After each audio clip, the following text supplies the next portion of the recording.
Tak nejenom já, ale zhruba asi 50 diváků tady v zahradě Muzea rekordů je teď opravdu velice natěšena na to, aby byla svědky světového rekordu v rozbíjení kamenů s vajíčkem v ruce. 3, 2, 1, start!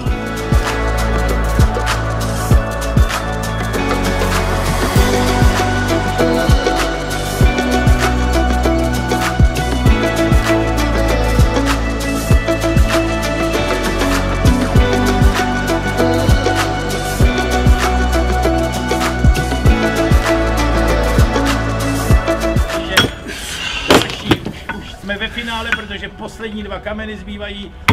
Rána, bum, kámen povolil, poslední kámen drží vajíčko, vajíčko drží a co kámen? Kámen jde, vajíčko vydrželo! Super, skvěle!